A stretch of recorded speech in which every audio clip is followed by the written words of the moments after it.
فذكر فإن الذكرى تنفع المؤمنين. میرے عزیز طلبہ، اس وقت آپ سے 2-3 باتیں مجھے عرض کرنا ہے. اللہ تبارک و تعالیٰ نے آپ کو علم دین کے حصول کے لیے منتخب فرمایا. یہ بہت ہی اونچا دین ہے، عظمت والا علم ہے، عظیم الشان علم ہے. اور آپ جو مدرسے میں آئے ہیں، لاکھوں کروڑوں میں سے اللہ نے آپ کا انتخاب فرمایا. کتنے طلباء، کتنے بچے ایسے ہیں جو دوسری جگہ ہیں، جو دینی تعلیم سے دور ہیں، لیکن اللہ تبارک و تعالیٰ نے آپ کا انتخاب فرمایا اور آپ آ کے یہاں دینی تعلیم حاصل کر رہے ہیں، قرآن و حدیث کو اپنے سینے میں محفوظ کر رہے ہیں. یہ بہت ہی آپ حضرات کا اونچا مقام ہے. حدیث میں آتا ہے، نبی کریم صلی اللہ علیہ وسلم نے ارشاد فرمایا، من خرج فی طلب العلم فهو فی سبیل اللہ حتی یرجع. جو طالب علم کے حصول کے لیے گھر بار کو چھوڑتا ہے اور اپنے رشتہ داروں کو، اپنے متعلقین کو چھوڑ کر گھر سے نکلتا ہے، وہ اللہ کے راستے میں ہوتا ہے جب تک وہ اپنے گھر کو نہ لوٹے. آپ اللہ کے راستے میں ہیں. اور حدیث میں یہ بات بھی بیان فرمائی گئی ہے، جو طالب علم کے حصول کے لیے نکلتا ہے تو سمندر میں رہنے والی مچھلیاں اور بلوں میں رہنے والی چونٹیاں اس طالب علم کے لیے دعائے مغفرت کرتی. ملا علی قاری رحمۃ اللہ علیہ نے اس حدیث کی شرح کرتے ہوئے بڑی عجیب بات لکھی ہے. انہوں نے فرمایا کہ اللہ کے نبی علیہ السلام والسلام نے جو بات ارشاد فرمائی کہ جو طالب علم کے حصول کے لیے نکلتا ہے تو سمندر میں رہنے والی مچھلیاں اور بلوں میں رہنے والی چونٹیاں اس طالب علم کے لیے دعائیں مغفرت کرتی ہیں. اس کا کیا مطلب ہے؟ اس کی وضاحت کرتے ہوئے ملا علی قاری رحمۃ اللہ علیہ نے لکھا ہے کہ چونٹی یہ دنیا کی سب سے چھوٹی مخلوق ہے، اور مچھلی چھوٹی بھی ہوتی ہے، بڑی بھی ہوتی ہے. تو اللہ کے نبی علیہ السلام والسلام کے کہنے کا مطلب یہ ہے کہ چھوٹی سی چھوٹی مخلوق سے لے کر بڑی سی بڑی مخلوق طالب علم کے لیے دعائیں مغفرت کرتی ہے. اور یہ بات بھی لکھی ہے کہ چونٹی یہ معقول اللحم نہیں ہے، یہ حلال جانوروں میں سے نہیں ہے. مطلب یہ ہے کہ حرام جانور بھی اور معقول اللحم جن کا گوشت کھایا جاتا ہے، حلال جانور ہوتے ہیں، وہ جانور بھی دونوں بھی طالب علم کے لیے دعائیں مغفرت کرتے ہیں. اور چونٹی خشکی میں رہتی ہے اور مچھلی پانی میں رہتی ہے. تو اللہ کے نبی کے کہنے کا مطلب یہ ہے کہ خشکی میں رہنے والے اور پانی اور سمندر میں رہنے والے جتنے مخلوقات ہیں وہ سب طالب علم کے لیے دعائیں مغفرت کرتے ہیں. میرے عزیز طلبہ، آپ کا تو اتنا اونچا مقام ہے، آپ کے پیروں کے نیچے فرشتے پر بچھا دیتے ہیں. آپ ایسا علم حاصل کرنے کے لیے مدرسے میں آئے ہیں جس علم کو اٹھانے کی نہ پہاڑوں میں طاقت ہے، نہ زمین میں طاقت ہے، نہ آسمان میں طاقت ہے. ایسے علم کو، ایسے کلام کو آپ اپنے سینے میں محفوظ کر رہے ہیں. قرآن مجید میں اللہ تبارک و تعالیٰ نے ارشاد فرمایا، لو انزلنا هذا القرآن على جبل لرأيته خاشعا متصدعا من خشية الله. اگر ہم اس قرآن کو، اس وزنی کلام کو پہاڑ پر اتارتے تو ریزہ ریزہ ہو جاتا. اور ایک جگہ اللہ تبارک و تعالیٰ نے یہ بات ارشاد فرمائی، إِنَّا عَرَضْنَا الْأَمَانَةَ عَلَى السَّمَاوَاتِ وَالْأَرْضِ وَالْجِبَالِ فَأَبَيْنَ أَن يَحْمِلْنَهَا وَأَشْفَقْنَ مِنْهَا وَحَمَلَهَا الْإِنسَانُ إِنَّهُ كَانَ ظَلُومًا جَهُولًا. ہم نے اس قرآن کو آسمان پہ، زمین پہ، پہاڑوں پہ پیش کیا، ہر ایک نے اس کے لینے سے، اٹھانے سے انکار کر دیا. وَحَمَلَهَا الْإِنسَانُ، انسان نے اس کو اٹھایا. کون سا انسان؟ وہ عظیم ہستی جن کے صدقے میں اللہ نے اس کائنات کو وجود بخشا. اللہ تبارک و تعالیٰ نے نبی کریم صلی اللہ علیہ وسلم کے قلب اطہر کو اس طرح بنایا تھا کہ نزول قرآن مجید کے لیے حضور اکرم صلی اللہ علیہ وسلم کے سینے کا انتخاب فرمائے. آپ وہ علم حاصل کرنے کے لیے مدرسے میں آئے ہیں. آپ اپنے آپ کو معمولی نہ سمجھیں. آپ کا مقام بہت اونچا ہے.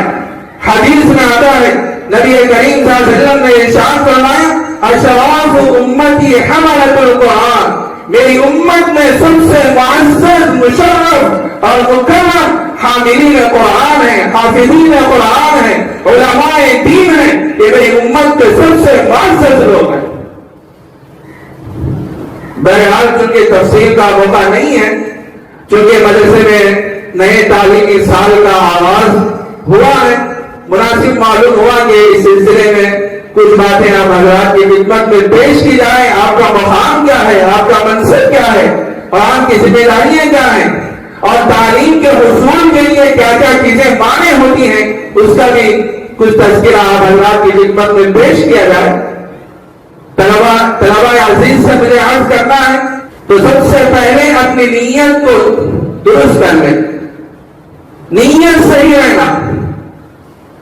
ہم جو علم حاصل کر رہے ہیں اس علم کا مقصد دنیا کمانا نہیں ہے، مال کمانا نہیں ہے، دولت کمانا نہیں ہے، بلکہ اللہ کو راضی کرنا ہے. اللہ کے بندوں کو اللہ تک، اللہ کے علم کو پہنچانا ہے. اس کا یہ مقصد ہے. تو ہمارا سب سے پہلا جو مقصد ہے وہ اللہ راضی ہو جائے. اپنی نیت کو ہم پہلے درست کر لیں. دوسرا یہ ہے یہ علم جو ہے یہ اللہ کا نور ہے، اور اللہ تبارک و تعالیٰ کسی گنہگار کو علم نہیں عطا فرماتے. فإن العلم نور من الہ ونور اللہ لا یعطی لعاصی. یہ اللہ کا نور کسی گنہگار کو نہیں دیا جاتا. تو گناہوں سے اپنے دامن کو محفوظ رکھیں. پہلا کام نیت کی تصحیح ہو. دوسرا کام یہ ہے کہ گناہوں سے اپنے آپ کو دور رکھیں. تیسرا کام یہ ہے کہ جن اساتذہ کرام سے آپ پڑھتے ہیں ان کا ادب کریں، احترام کریں، اور جس جماعت میں آپ پڑھتے ہیں اس جماعت کا بھی آپ احترام کریں. صفائی ستھرائی کا خاص خیال رکھیں. یہ جو آدمی بے ادبی کرتا ہے اپنے اساتذہ کی تو وہ کبھی آگے نہیں بڑھتا. طالب علم اگر کمزور ہے، اس کو یاد نہیں ہوتا ہے، لیکن وہ اساتذہ کا بڑا قدردان ہے، ان کا احترام کرتا ہے. ظاہر ہے اساتذہ کے دل سے جب دعائیں نکلتی ہیں تو بچے پروان جانے لگتے ہیں. ایک بچہ وہ ہوتا ہے جو بڑا ہوشیار ہوتا ہے، اس کو بڑا ذہن ہوتا ہے کہ میں بہت ہی ہوشیار ہوں، 5 منٹ میں سوال یاد کر لوں گا، 10 منٹ میں سوال یاد کر لوں گا. لیکن اساتذہ کا احترام نہیں کرتا، ان کی قدر نہیں کرتا. اللہ تبارک و تعالیٰ اس طالب علم سے کبھی کام نہیں لیتے، دین کا کام نہیں لیتے.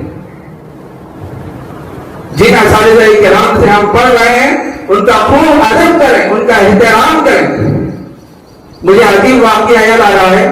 غالباً حضرت مولانا شاہ عبد الرحمان صاحب کامل پوری یہ خود اپنا واقعہ بیان فرماتے ہیں. جب میری ابتدائی تعلیم اپنے گاؤں میں ہوئی، جب آگے کی تعلیم مکمل کرنے کے ارادے سے میں مظاہر علوم سہارنپور جانے کا ارادہ کیا، تو میں نے جن اساتذہ کرام سے ابتدائی تعلیم حاصل کی تھی ہر ایک استاد سے ملا، ان سے دعائیں لی. اساتذہ بڑے خوش ہو گئے، لیکن ایک استاد جو میرے بنیادی تھے ان سے میں نہیں مل سکا. میں مظاہر علوم سہارنپور آ گیا.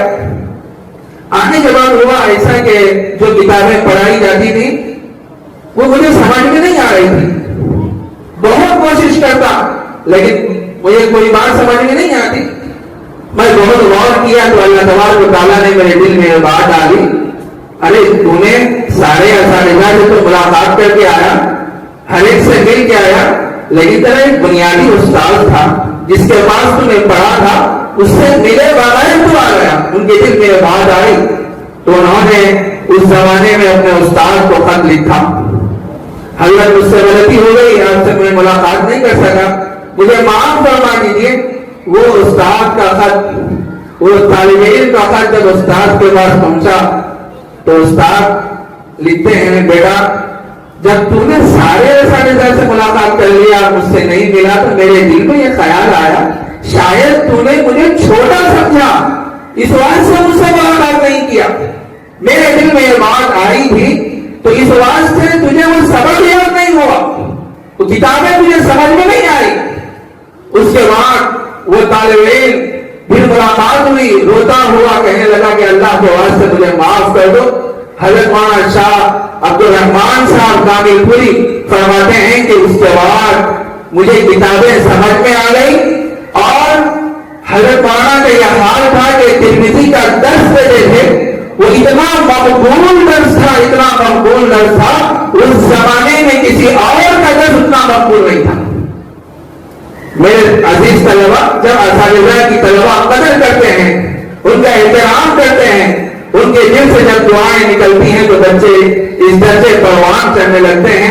بہرحال جن کے موقع نہیں ہے اور بھی ہمارے حضرات علماء کرام سے بھی آپ کو تھوڑی دیر سننا ہے. اس موقع پر جو کچھ کہا گیا ہے اللہ کہنے والے کو بھی عامل بنائے اور سننے والوں کو بھی توفیق عمل پر رحمت فرمائے. وآخر دعوانا